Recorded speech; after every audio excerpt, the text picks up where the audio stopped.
allegiance to the flag of the United States of America and to the republic for which it stands, one nation, under God, indivisible, with liberty and justice for all. Can you break out the song for us, please? Oops, there we go. Thank you for joining us this evening for our October 7th work session. So first up, we have our strategic plan update, staff retention and recruitment. We have Nikki and her team coming up. So this is kicking off our new 5-year strategic plan, right? Okay, just want everybody to know because we have now transitioned from wrapping up our 3-year strategic plan, now transitioning into the new 5-year plan. Great. Well, thanks so much for having us. My name is Nikki Jost. I'm the Chief Human Resources Officer, and alongside me, we have our recruiters, Carter Ness and Katie Beckel. So we'll run through tonight. We're going to focus on retention and recruitment. As Jen Marsh said when she presented in August along with her team, there are some things that are unchanged in our strategic plan. And so our mission, vision, our core behaviors, and our graduate profile remain the same. So tonight, again, we're going to focus on retention and recruitment. Excuse me. And I just want to make sure that the language that we have in our district, instead of recruit and retain, that we really have a focus on retention and then recruitment. So we're going to start first with just some statistics in terms of where we are right now. Our staffing levels are a little bit down as compared to years past, but of course that makes sense with our declining enrollment. But there is one thing that I want to point out and draw attention to, which is our total number of substitutes at 510. When Dr. Hill did his back to school presentation, we're at 430, and that was back in August. And so within the last 6 weeks or so, our folks have hired a lot of subs, and that really helps us with our fill rates. So a shout out to both Carter and Katie in making sure that we have plenty of substitutes. And of course, that hiring will continue. So with that, I'll turn it over to Carter. Sweet. So this year, we're proud to share some exciting hiring updates for you guys. So to begin, we welcomed 114 new license hires across the district. This number includes not only brand new employees, but also individuals who transition from support staff to certified roles, substitutes stepping into certified positions, and even some former licensed staff employees returning to continue their careers with us.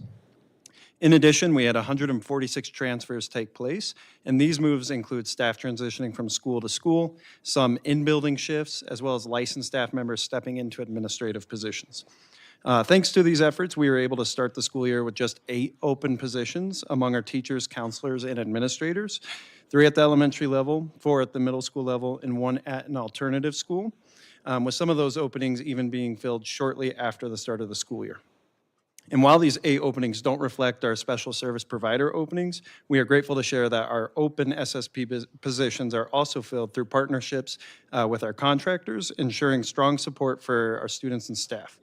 And then please note that these numbers are constantly changing as we're still actively posting and filling positions as well. And we've also included numbers from the 2024-25 school year as well. But keep in mind, those are also including hires that were hired during the entirety of the 2024-25 school year as well. And so with that, I'll pass it over to Katie. All right. When we look at our support staff numbers, we saw an encouraging growth this year in both our hiring and internal movement. We welcomed 82 new hires into roles across the district compared to the 63 the year before. In addition, 67 staff members transferred into new positions. Thanks to these efforts, we began the school year with 46 open support staff positions, which is a notable improvement from the 58 openings at the start of last year.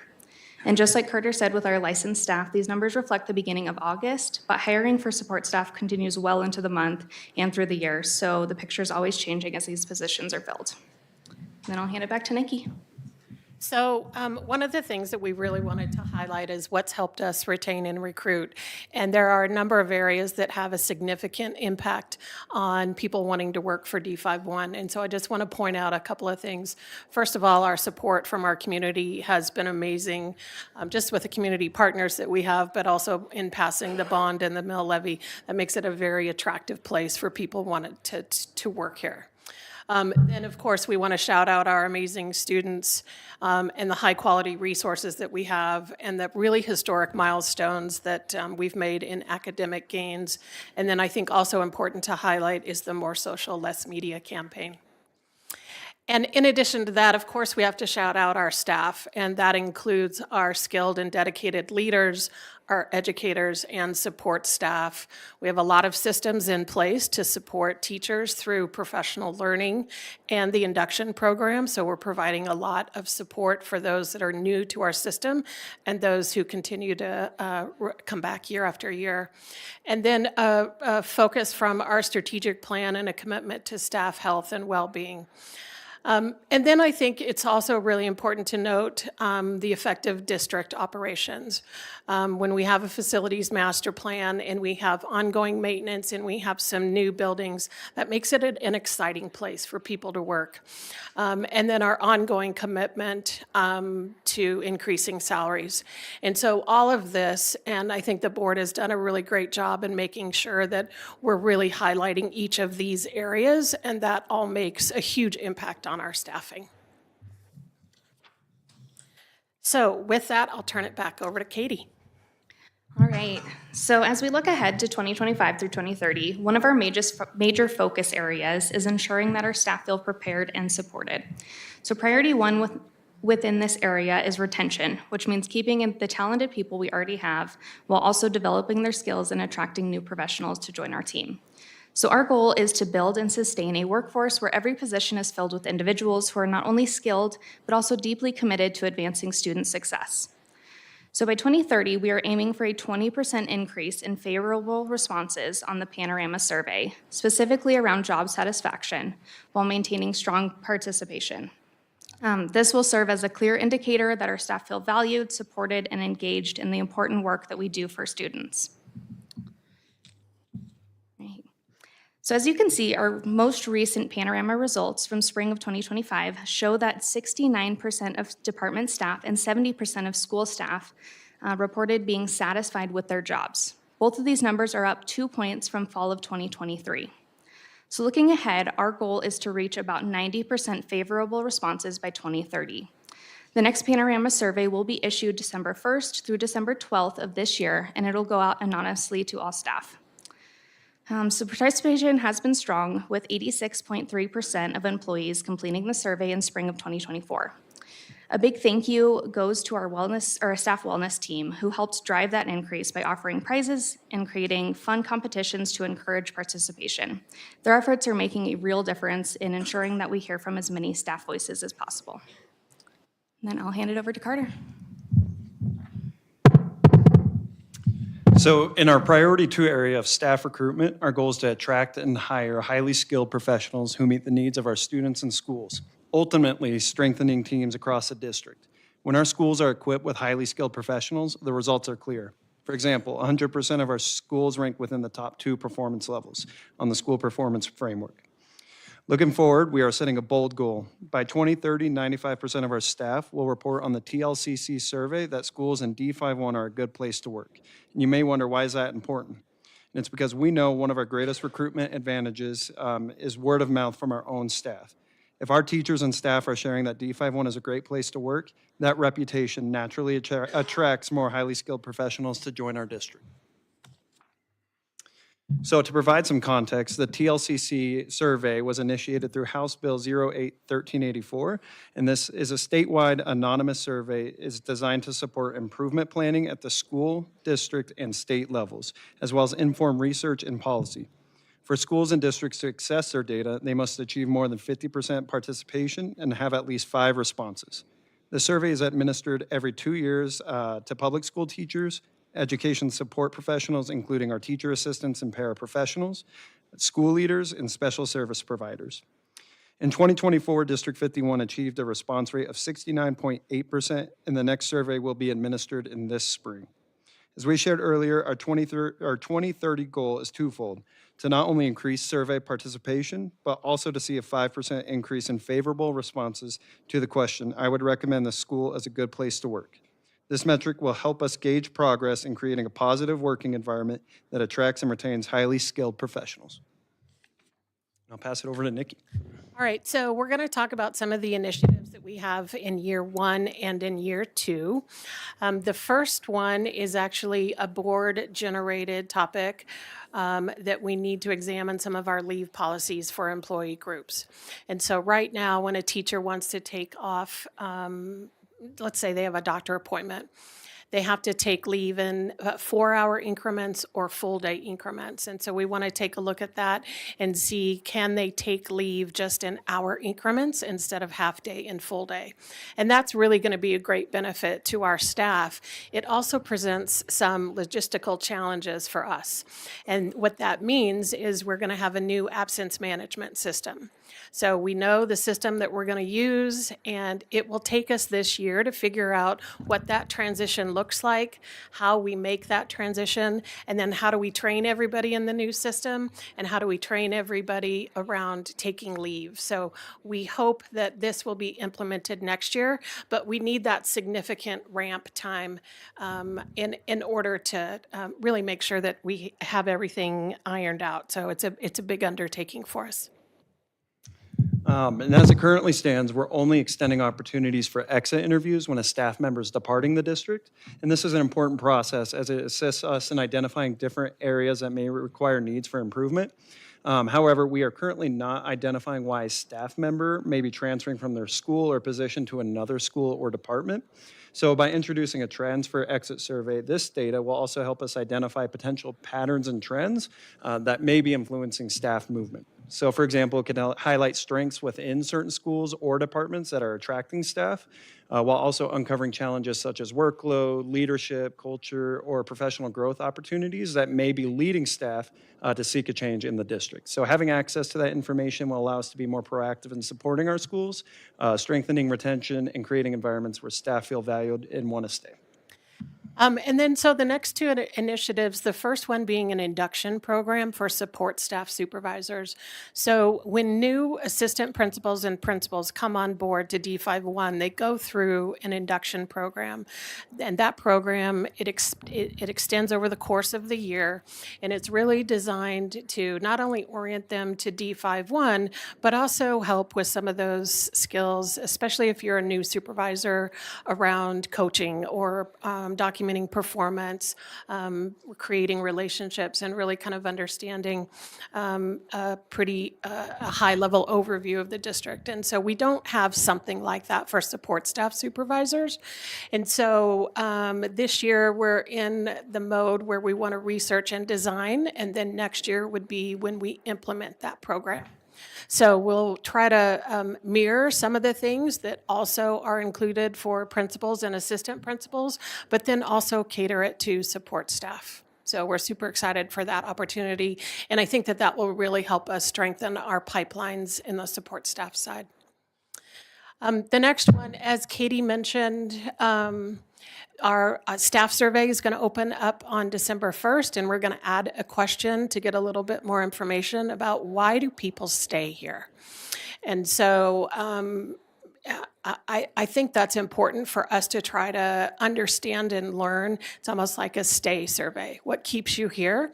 So then we can identify what some of those things are and what's important to folks. Okay, then our final year 1 goal is to evaluate and update our post-hire feedback survey. So this survey is given to our new hires, and it allows us to gather feedback about their experiences during the application, the interview, and the onboarding process. So by listening to our newest employees, we can better understand what is working well and what we may need to improve. And updating this survey will ensure that we are asking the right questions to capture meaningful insights, which in turn will help us strengthen the hiring and onboarding experience for our future staff. All right, so that was year 1. In year 2, which is next year, we're going to implement our leave policy changes. We're going to implement our induction program for support staff. And then one initiative that will start next year, and we're excited about this, is to try to evaluate any sort of differentiated pay for hard-to-fill positions. And so we're going to need a year to figure out what that might look like and see what some alternatives might be. There are some districts that already have something like this in place. And obviously, this would impact a number of different stakeholders. So in that year where we evaluate, is this something that the district can do and wants to do, we would want to make sure that we have buy-in from all those important stakeholder groups. So we would explore that next year, and then if we recommended any changes, that would be implemented in the 27-28 school year or year 3 of the strategic plan. Yeah, and also in year 2, so we're going to look at our Grow Your Own program. So as it currently stands, our Grow Your Own program provides financial support for current support staff and substitutes who are pursuing their alternative teaching license. Historically, alternative licensure programs cost candidates anywhere from $5,000 to $6,000 out of pocket. So the Grow Your Own program was designed to help reduce that financial barrier for staff to obtain their license. However, as of the 2024-25 school year, we were very fortunate to launch our very own alternative licensure program, the D51 Elevate program. With that, it's a zero-cost alternative licensure program that's offered directly to our candidates. So with the success of Elevate, we have seen a reduced need for financial assistance through our Grow Your Own. So looking ahead to year 2, our goal is to expand the Grow Your Own program to address additional needs. So, in areas of our special service providers, while also meeting the growing needs of our robust options pathways as well. All right, questions? This is just really exciting to see some of this stuff come to fruition. When we first broached the subject about the hourly versus the half-day and full day, there was a lot to work through. So thank you for doing all that groundwork, you guys, because I know it was a lot. Everybody wants those things to come along really quickly. Yeah. But I feel really confident that if we get there, it's going to be solid. Yeah. And it's going to work well for everybody. So I We think, still have a lot to work through. I So we're know. just at the infancy stages, but I do think we want a very thoughtful approach and one that doesn't have too many budget impacts. if you can get the rest of the work done this year and be able to launch that, I think you guys have knocked it out of the park. So We'll keep you updated. thank you. It's going to make a lot of teachers really happy. Yeah, I think so. It's good to see that we were going up in subs too, and one time when we were struggling to find subs to see. Question I have is, when the staff that said that they're not satisfied, do you know, is there a place for them to write down the reasons why? Yeah. So when they leave the district, they're issued an exit interview right now. And that's electronic, so that's optional for them. We probably can increase participation rates. Right now, our participation rates in that exit interview probably are around 35%. We'd like it to be higher than that. And then they also have the opportunity to meet in person with someone on the HR team if they feel like the questions, or if they feel like they have more to share than they did electronically, they can meet in person with somebody.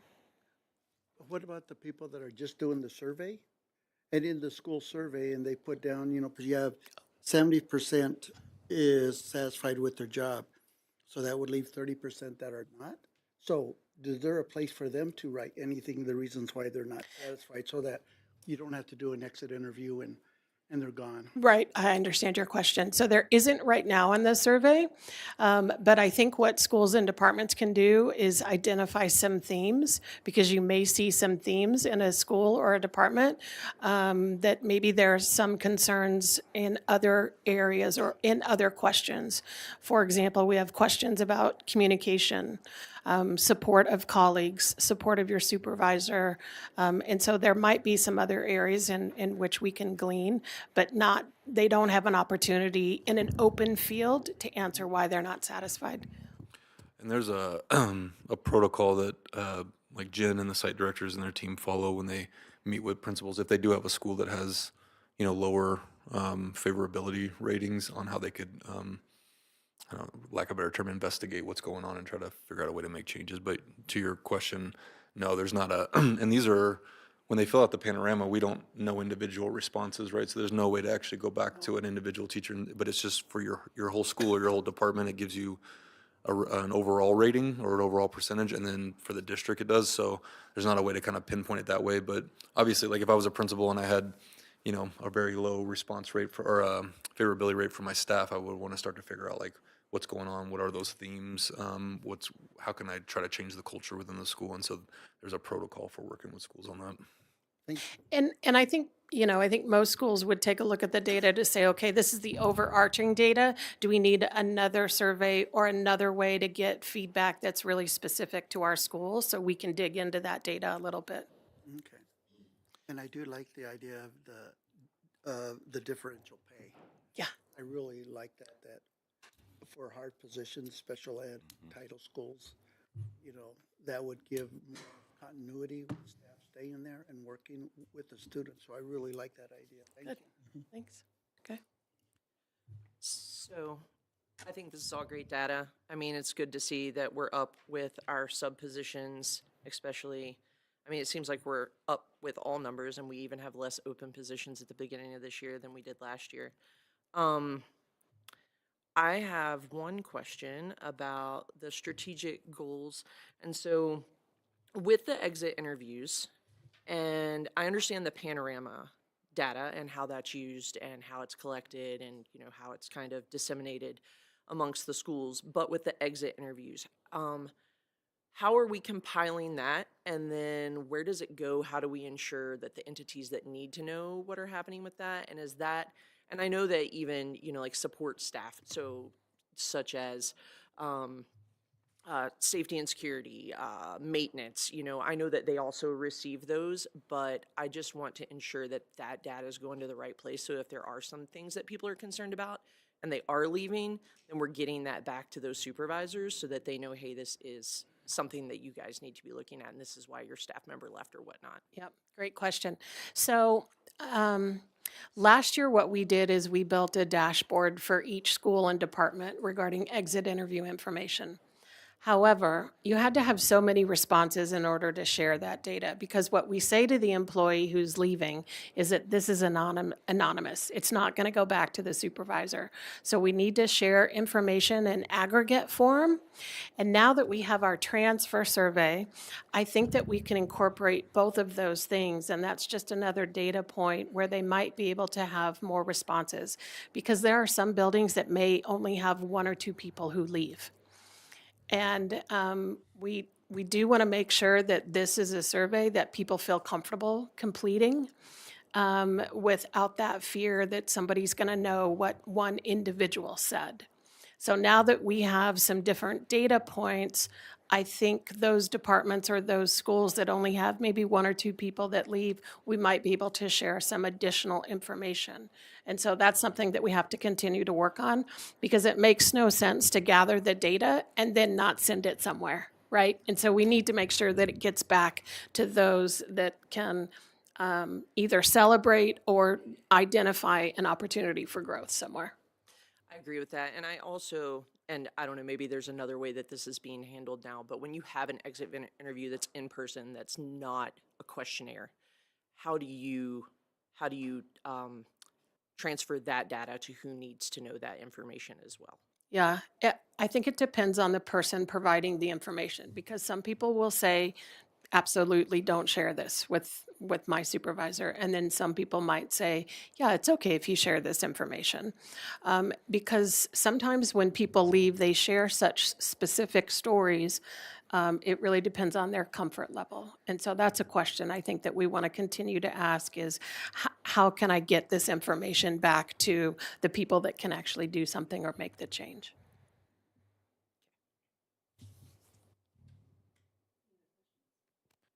And just so folks know, like this is, if it's weird because we finished a strategic plan, right? And we're already in it, so it's kind of been a smooth transition. And that's because we have a process for this. Just Monday, the task force teams all came back together. We have quarterly large group meetings where there was, I don't know, probably 80, 100 people, I can't remember, in there. And it's not just staff, it's community members as well and partners. And so they use that time to to look at the goals and objectives, look at what's working, what's not, and make adjustments along the way. And so we'll continue to give updates to the board each month on the different priority areas moving forward like we've done in the past. But I really want to thank the folks who, this was the second meeting of the year, so we had one at the beginning of the year, they had one Monday, and again, we'll do one in the spring. But all the folks that took a whole day to come together to work on this, because it's the difference between a plan sitting on a shelf and a plan actually being operationalized. And so that's happening, and I appreciate everybody who's doing that. And also just thanks again to Alex from CEI was there, and also Jackie from our teaching and learning department has really taken a lead on a lot of this as well. And so they're organizing it in a way that the time is meaningful when we're together, so that we can actually look at this information and have actionable goals when we come out of those meetings. So anyways, that's a long-winded way of saying appreciate all the folks that are actually working on this so that we can actually hit these goals and not have it just sit on a shelf somewhere. Thank you. That was really great information. We're excited for the next 1 and 2 year goals. So thank you guys. So much, y'all. All right. Next up, we have the priority improvement projects and Freedom Monument High School presentation.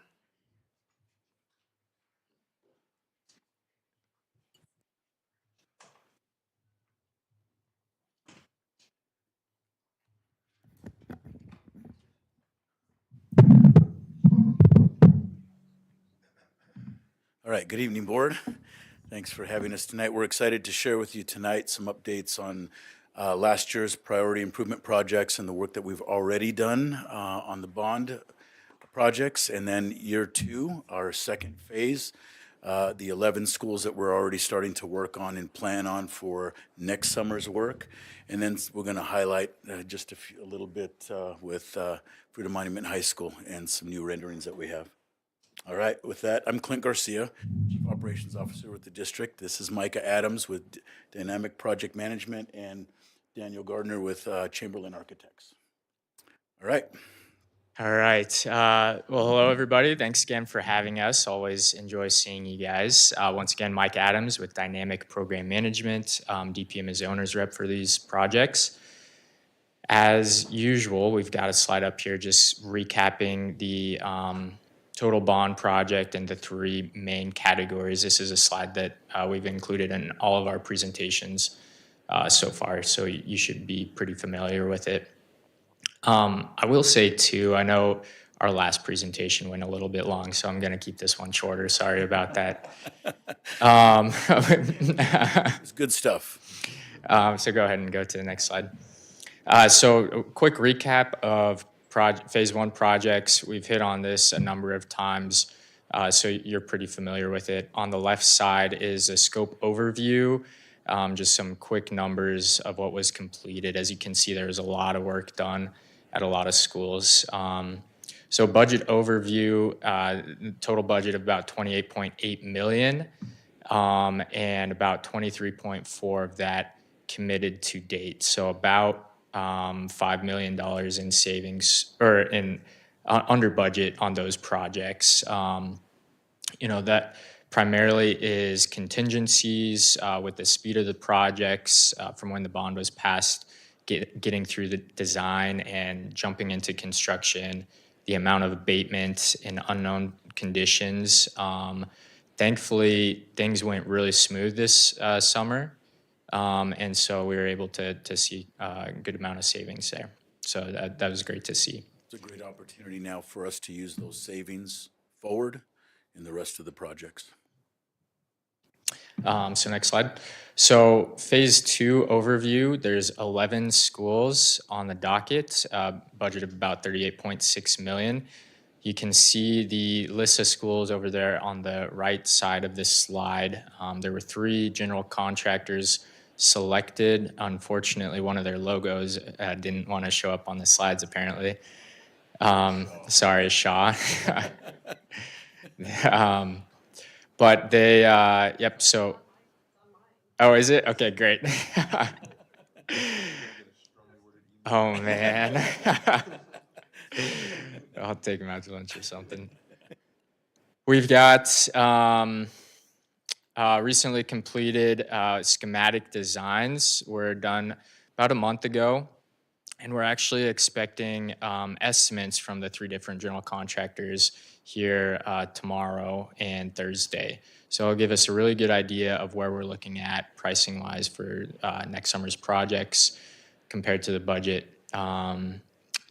If we need to change approach or dial anything back or potentially add some work. Got a lot of coordination going on with the principals. Design development documents are well underway. Those documents are expected in November. Got site utilities, geotechnical investigation, a lot of investigation work going on right now. Next slide. For context too, design development's the second phase in the construction drawings, and we've just got one more step after that, construction drawings, and we're ready to move forward. Yep.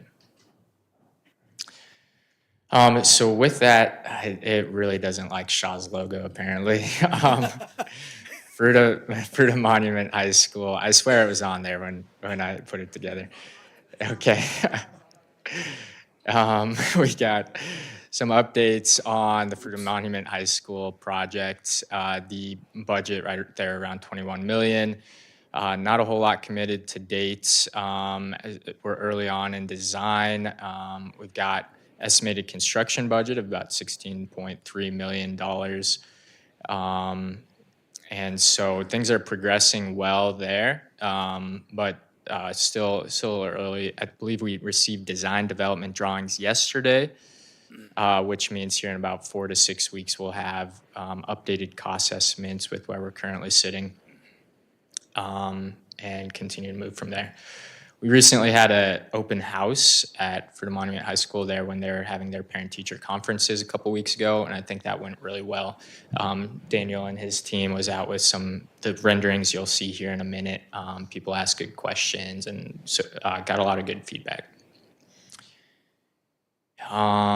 With that, I think that kind of covers everything. I won't read the whole slide to you. Go ahead. And with that, I'll go ahead and turn it over to Daniel Gartner with Chamberlain Architects. As I mentioned before, him and Chamberlain and HCM are teamed together on the design, so he'll speak some to the floor plans and the renderings.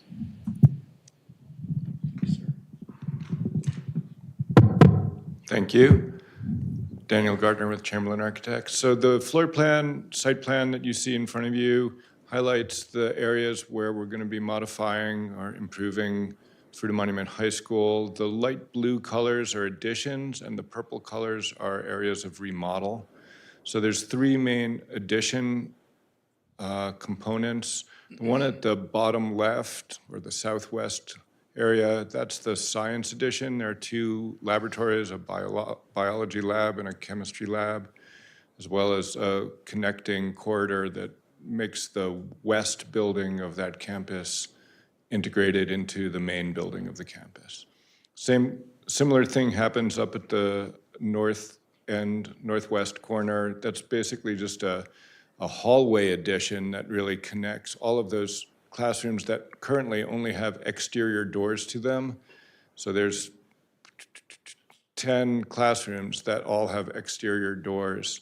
And with that addition, those classrooms will become part of the main building as well. And then the other addition is the CTE addition, which links the ag building on the far right with the main building. So these additions really sort of bring the whole campus into a single whole, which is huge from a security standpoint, as well as just sort of monitoring kids. As Newt likes to say, you can't ditch anymore. So the purple areas are remodel areas. The one in the middle of the campus, those are the existing science classrooms. Those will be repurposed into some special ed and gen ed classrooms. And then the rest of the CTE department is already up there in the upper right corner. And so that will all get sort of reconfigured. So CTE will become a sort of unified part of the campus. That's pretty much it. And then following, that sort of jumped. So then these are the renderings that we've been showing. This is from the southwest corner. Looking into the science classrooms, we get a little Wildcat Pride here on the side of the building, and more of the fruit of blue. But that's sort of brick and metal and storefront there. And then next this is the CTE addition. So this is really looking into the hallway that connects the ag building on the right with the main building on the left, and a little bit of outdoor space as well. And then this is an interior rendering of the science classrooms. So you can see a big improvement from the 1970s classrooms that they currently have. I will say that thank you to Principal Klusmeyer and his staff for working with us through this process to get these final renderings done, and the final drawings done, rather. There's been a little bit of work and some adjustments that we've made along the way, but appreciate all the time that they've put in. Thank you. Any questions? I just want to point out that if you enjoyed the fact that you could see the colors on the schematic this time, is because Dan Burke and his team finally they replaced our projector. So I think we should give them a round of applause and actually see what's on the screen. Any questions, board? No, it just looks great. Thanks for letting me ride along for Yes. some of that process. Absolutely. It's not easy. I hope that there are at least a few members of our community that can really, truly appreciate what goes into trying to retrofit these buildings to meet not only the safety concerns that we had, but also the academic concerns, making sure that these classrooms are really functional and that they are really going to provide not only what we need now, but what we're going to need into the future, so that again, those bond dollars are very well spent. So thank you for all the work on that. I know there were trying days where it was really challenging. So thanks for bringing it home. I think it's going to be amazing. Thanks, Angela. We get some music with the next presentation. Listen to music, Micah. We will do that. The other thing, same thing I said for the strategic plan. This happens for two reasons. One, we did a facility master plan, right? So it's super important that we went through that process. So thankful to the board for approving that. Thankful to Clint and his team for actually facilitating that process with HCM. So now we actually have a roadmap to build it. So it's not random. We're not just asking for random things. And then I don't want to lose sight of the fact that, Junction project came in under budget. The safety and security upgrades came in $5 million under budget. The PIP project from last summer came in $5.2 million under budget. So we're trying to be good stewards of taxpayer dollars, stretch those dollars further, because I don't want folks to forget that we still had $600 million worth of deferred maintenance in our buildings. So we're going to have to go out for future bonds, but hopefully the community sees that we're being smart with these dollars. But if we want these things, if we want to see really cool buildings and not just cool, but actually things that our students need and our staff need and functioning facilities, we have to pass bonds. And so appreciative to our community for passing the bond last fall. And we want to be able to continue this work moving forward, but we're really appreciative of the team for being able to work so hard to keep those projects under budget. Well, that's a good point, Dr. Hill, because I think, coming into this, we do not get any capital dollars from our state funds. So we really rely on our community and you guys finding us a lot of good savings to make sure that we can use those dollars for our buildings. So well done, everyone, for pinching pennies, and thank you to our community, because the per pupil funding we get does not get to go into our buildings. So thank you guys very much for that. Any other questions? Great. All right, well, thank you. Thank you. Thank you, guys. All right. And next up, we have our school improvement presentation.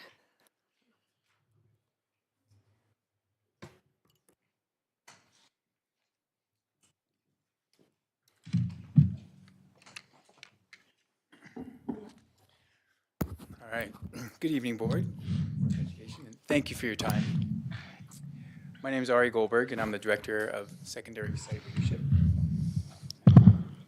Getting old, I gotta put my glasses on. Sorry.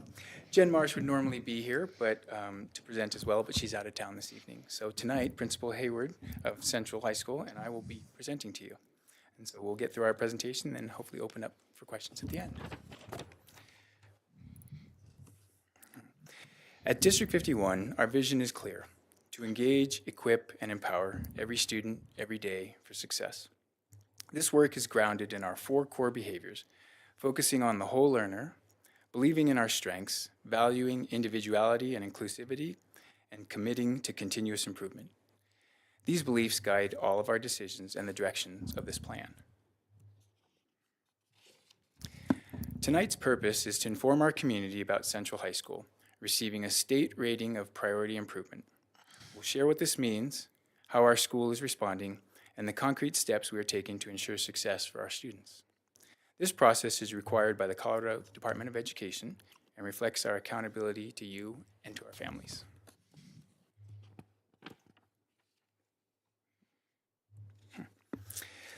Accreditation categories are based on percentages of points earned through the state accountability system, which, as you may know, is basically our report card.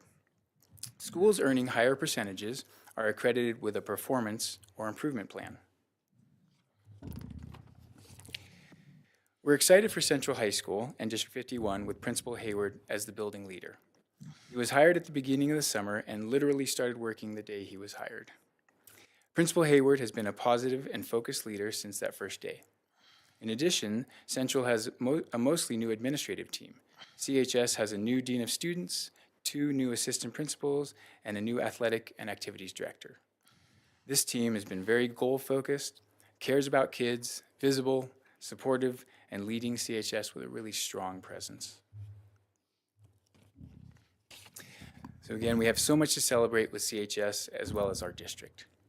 So our only priority improvement school, Central High School, academically achieved improvement status, and we're a mere 0.2 points from a performance rating. If CHS earned the 0.2 percentage point, they would have earned the performance rating, and if dropped due to participation, they would have gone to an improvement rating. So it's important to note again that Central earned the academic points towards performance. In this example, we highlight the 2 different places where participation rates appear in the school performance framework. The first is the participation rate provided as a point of information. In this calculation, parent excusals are removed. When the rate is around or above 90%, it signals a strong representative sample of the student body that was tested. This gives schools greater confidence in using the results to guide big decisions, such as adjustments to their master schedule, allocation of core resources, or designing of interventions. Without a sufficiently high participation rate, it would be risky to make school-wide changes based on the performance of only a small segment of students. That's why this participation rate is shared for informational purposes. It helps the schools understand whether their data can truly support informed decision-making. The second and most important participation rate is the accountability participation rate. Schools are required to have either a parent excusal or a valid test score for at least 95% of the students enrolled from the October count through the end of the testing window in April. If a school does not meet the 95% threshold, it directly impacts their accountability rating. Central was unable to reach the required participation rate, and as a result, their overall performance rating dropped to a priority improvement. And now, Principal Hayward is going to speak specifically to Central's data and what the plan will be to meet that 95% accountability rate. Thanks, Ari. As Ari mentioned, a major metric of the school performance framework is that accountability participation rate. And as you see here, depending on our math and ELA test scores, we came in at 91.7 and 91.6. And that's the overall one that is judged to meet that 95% requirement. So if we look at the next slide, we'll kind of talk about a little bit where our goal is, obviously, to get to that 95% accountability rate. And a big part of that is analyzing what were some of those schools that or students that were not reached. And we looked at about 59 students 26 that didn't take the PSAT 9, 21 PSAT 10, and 12 with the SAT. What really is probably the biggest thing that we did come across, though, too, is that on the next one, our total participation rate, I think is already spoke to, is we have to have a good baseline data. We don't want to make ill-informed decisions. And right now, looking at that, we had about 69.4% of students actually participate in testing last year.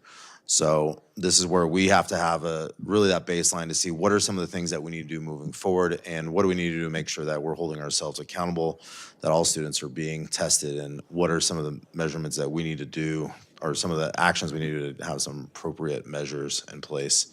So on this next slide here is something to notice, is that looking at the data from the other 3 high schools, and this is Grand Junction, Fruita, and Palisade, their test participation rate was 87.4%, while ours was at 69.4%.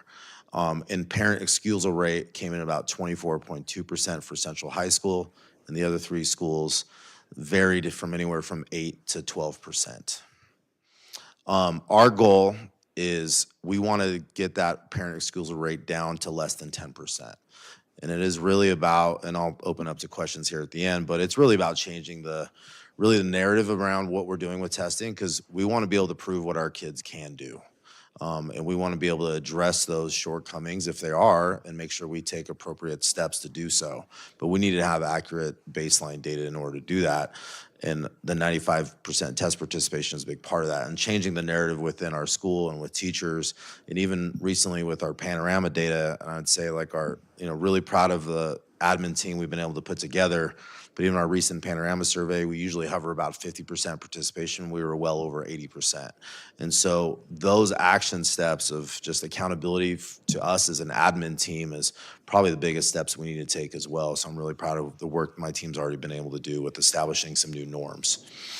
But again, prior to the testing window, as again, a lot of that it comes from our classroom teachers and making sure that, all students are prepared academically for testing.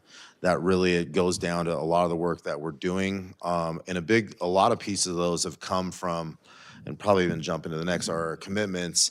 It's our work with our Strive team that was coming through the district, and we're working on our walkthrough tools and having common practices within classrooms, building on common assessments, and just improving our overall practices from the classroom all the way up throughout, like we said, with our admin team as well, but an emphasis on what we need to do. And I think a lot of that is a communication with our community and with parents. We already have plans on reaching out to the over 200 parent refusal forms and, really touching base with them and explaining why it is important that they test. We want to make sure all doors of opportunity are open to our students after they leave high school. Without them having a test score in hand, it's difficult sometimes to enter into college without that test score to back them up as they apply for colleges. So we want to make sure that we do have a plan, and also, have a structure for makeup testing. That's a big piece of it, is where do we, when we do those makeups, we are able to grab those students accordingly and making sure that they are tested just like we're required by the state.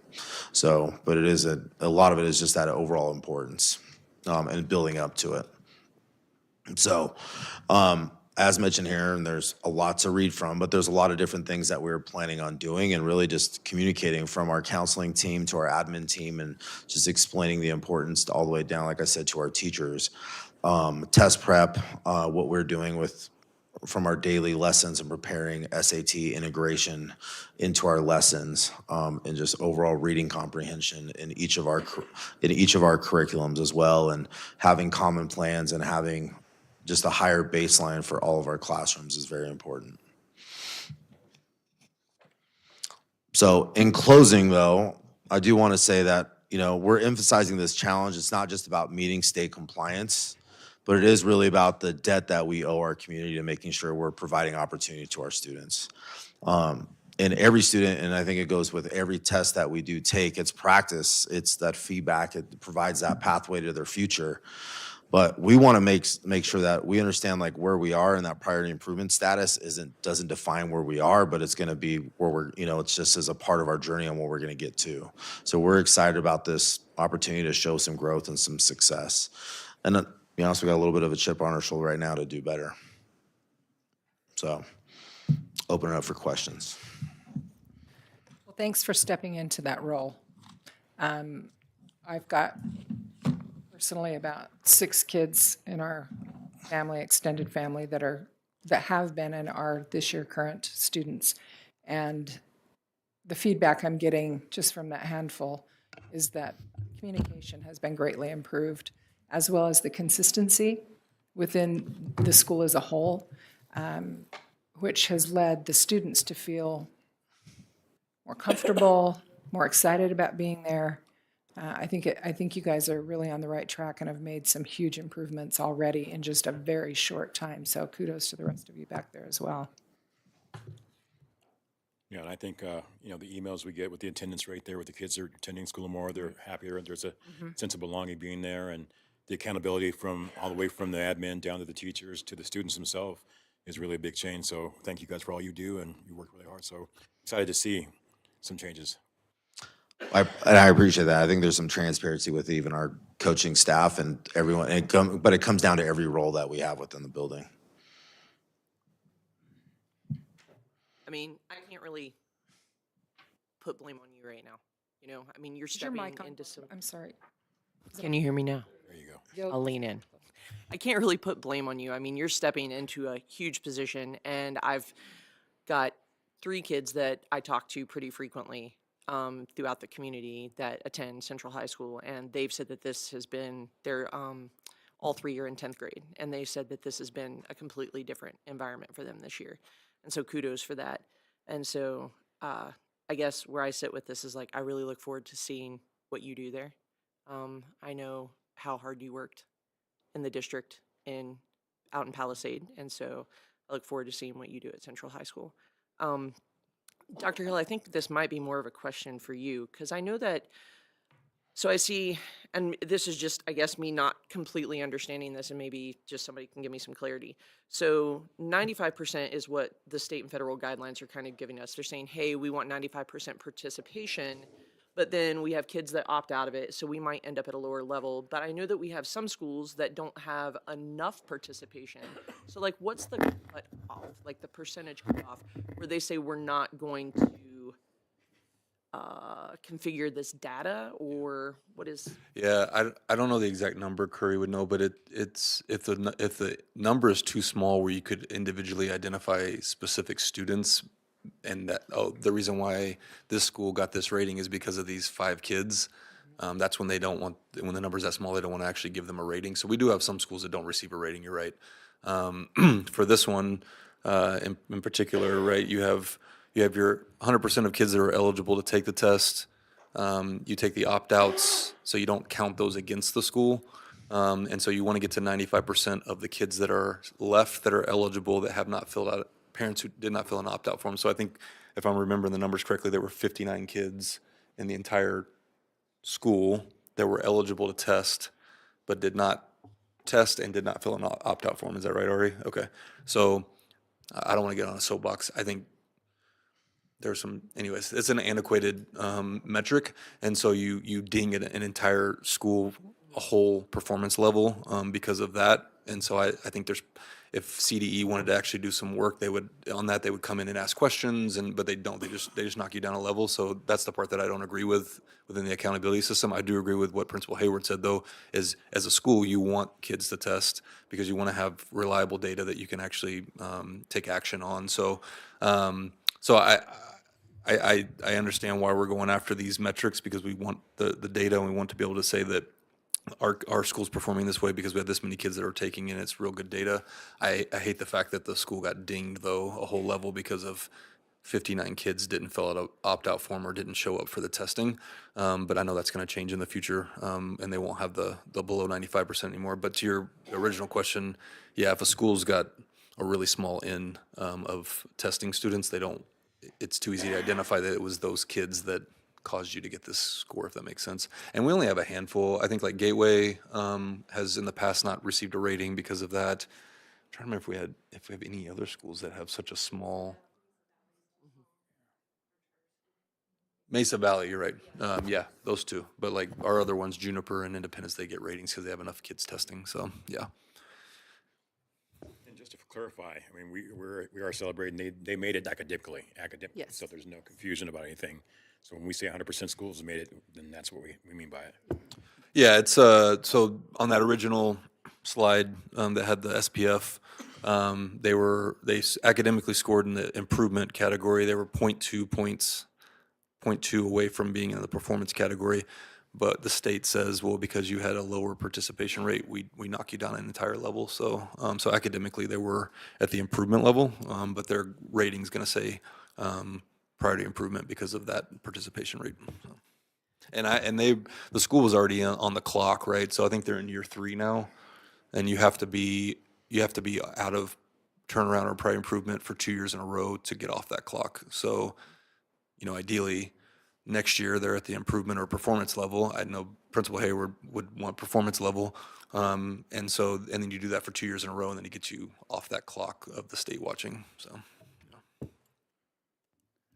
I am just curious about something like, how does that, with the people that call in, don't call in, how does the children that are homeless work in that part of that? Because the parents aren't able to call. They may not be able to have phones or anything like that. So I just wondered, does the state or anybody look at that? For opting out? Yeah, yes. Y'all can speak this better than me. The opt-out is a form they have to fill out, right? So, so if I want to opt my kid out of a test, there's a form I actually have to fill out, and then I send it into the school. So I don't think I don't think you can make a phone call to the school and say, I want to opt my kid out, right? We communicate to our families the opt-out process, and essentially our process is you need to get on the website, and under the parent tab, you pull down, you go to assessments, and then it has the form right there. And you do have to print it off and take it directly to a school. And we do have copies of that form too. We do have I would say one of our attendance secretaries has gone through training to make home visits. So we've already prepared on what are some of those next steps we would be doing for families that have difficulty coming into schools. I mean, we're willing to make those home visits as well. So we do have my goal is obviously to get to about 90% of our kids actually testing versus where we're at with 69. And I hope we keep that metric with where it's at with our, close to performance academically. But we also need to see where our kids are. Well, I'm really happy to hear that you're willing to go do home visits. I think that's really important. If we have unhoused children that are living in their cars or in a shelter, I think that's real important. Because if they check the form and they're living in a car, there's no way that form's going to stay. It's going to be lost. So I'm really pleased to hear that your staff is willing to do home visits. So thank you for that. And I think too, with that 5% threshold, we can get to 95. We don't have to get to 100. So I mean, there's going to be a couple that just fall through the cracks that we may not be able to get to, but that allows us that some leeway to be able to say, yeah, there's some we won't get there, but we're going to strive for 100 all the time. You guys are doing such a great job of shifting sort of the mentality and the culture there. I have heard nothing but great things from your staff and families and students. You guys have literally hit the ground running.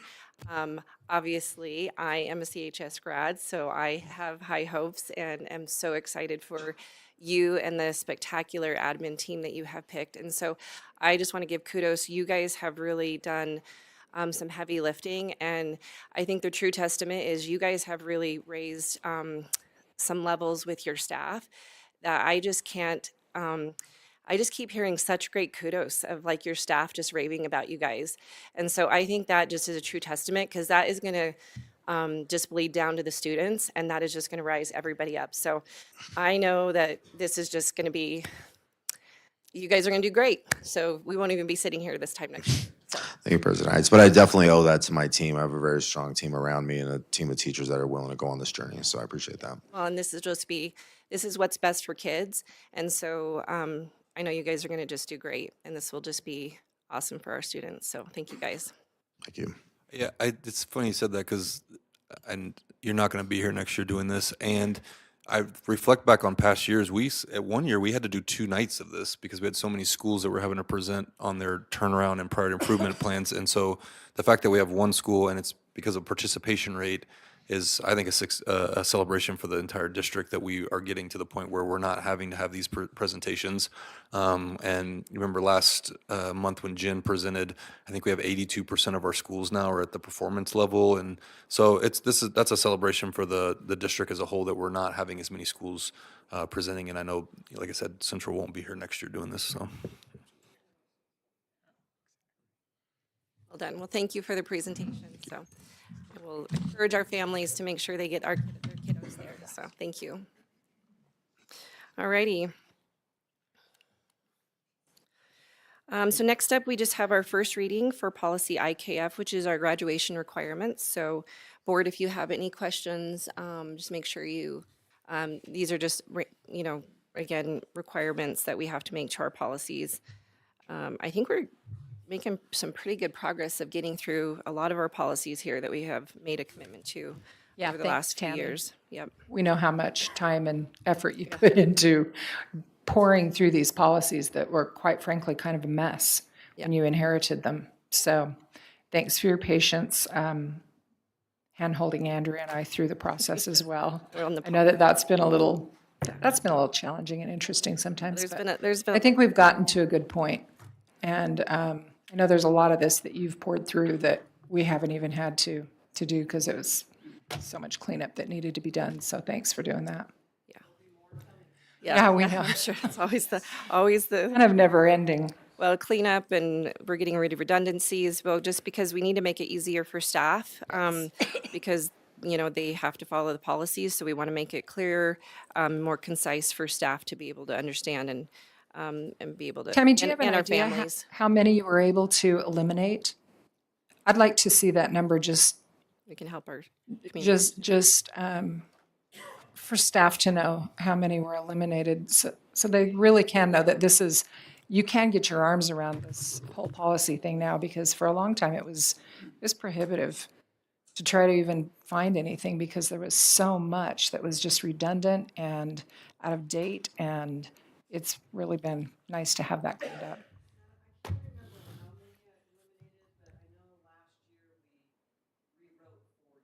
Yeah. So just for those that didn't hear, we don't not necessarily know how many we've eliminated, but we rewrote 40.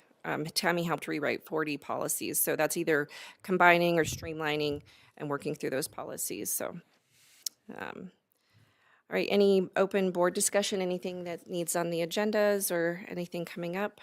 I know we normally do this during business, but Angela and I, Director Lehman and I attended the council at Palisade.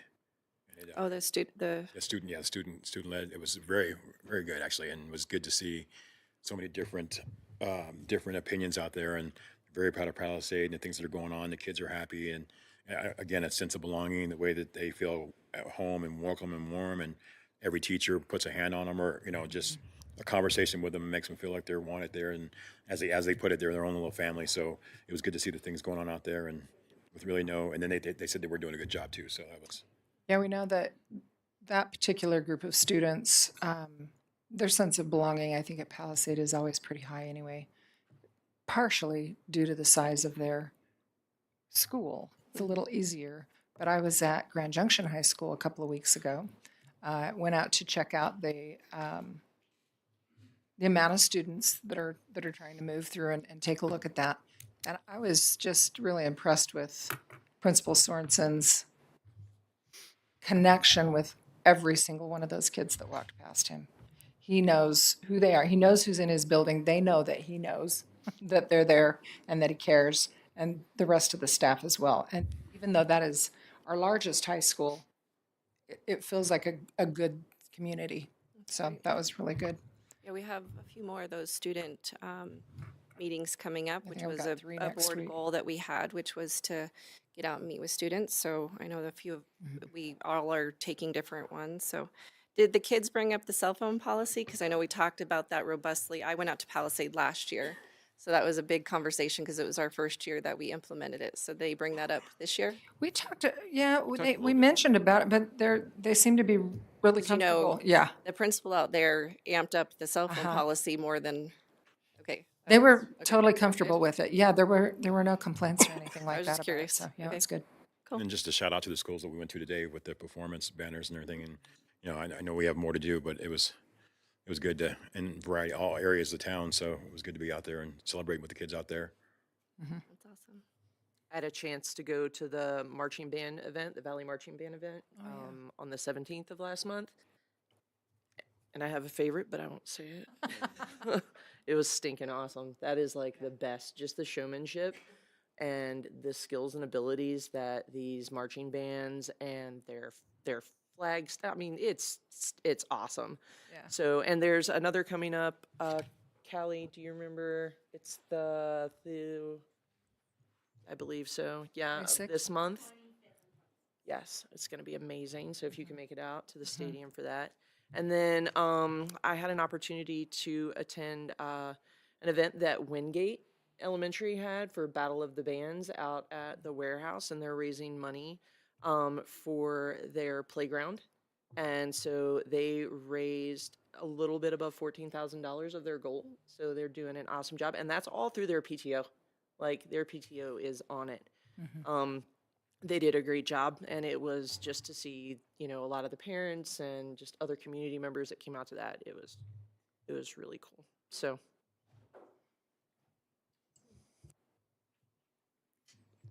All right. Board coffee? Yes, so this Saturday is a board coffee here in the Harry Butler Boardroom from 9 to 11. And then next up, we have our board business meeting on the 21st. And so those are the next coming up meetings. So there is a change in November. We do not have our business meeting on the 4th because that is, Work meeting? our workshop meeting, work session, work session on November 4th because that is election. So just watch for the dates. We had to change up the meetings in November, so. So anyways, just the next two coming up are the board coffee this Saturday and the business meeting on the 21st.